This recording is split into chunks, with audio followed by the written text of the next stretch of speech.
बिस्मिल्लाहिर्रहमानिर्रहीम, अस्सलाम वालेकुम। इस वक्त आप देख रहे हैं लाइव वसीला न्यूज़ और मैं हूं आपकी होस्ट मायरा अली।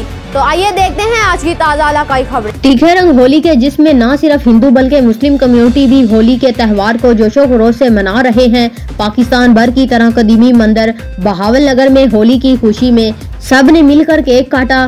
तमाम बरादरी ने मोहब्बत और अकीदत से होली को मनाया। इस होली की खुशी में शरीक जनाब बिलाल लियालिका, चीफ ऑफिसर बल्दिया, सीनियर नायब सदर एपका Pakistan, project manager LPP Zubair Ahmed, Sajan Bhatia, अकलीती रहनुमा सदर डॉक्टर हकीम सलीमुल्लाह जोया, मिर्जा अख्तर अली मुगल रिपोर्ट कर रहे हैं हमारे नुमाइंदा divisional bureau chief Fayaz Ahmed ji. Update कीजिए जी। बिल्कुल, मैं इस वक्त मौजूद हूँ बहावलनगर के कदीमी मंदिर में, जहाँ पर होली का त्यौहार मनाया जाए। पूरे पाकिस्तान भर की तरह होली का त्यौहार मनाया जा रहा है।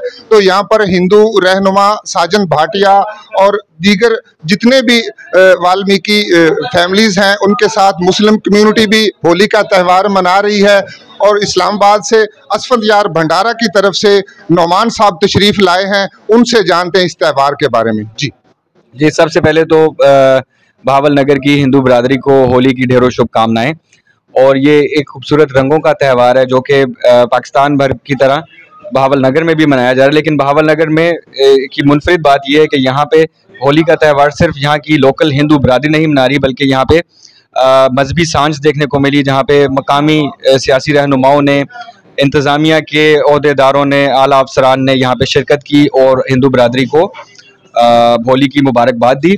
और साथ ही साथ सबसे खुशाइन बात यह है कि यहाँ पे कोई तफरीक और बल्कि मिलनसार ही सब लोग दिखे, और जो होली के अलामती रंग एक दूसरे को लगाए जाते हैं उसको अमली तौर पे मैंने देखा कि यहाँ पे अक्सरियती और अक़लियती बरादरी ने मिलके होली का केक काटा। जी, ये थे नौमान चौहान। अब तक के लिए इतना ही। मजीद खबरों और मालूमाती अपडेट के लिए देखते रहिए लाइव वसीला न्यूज़।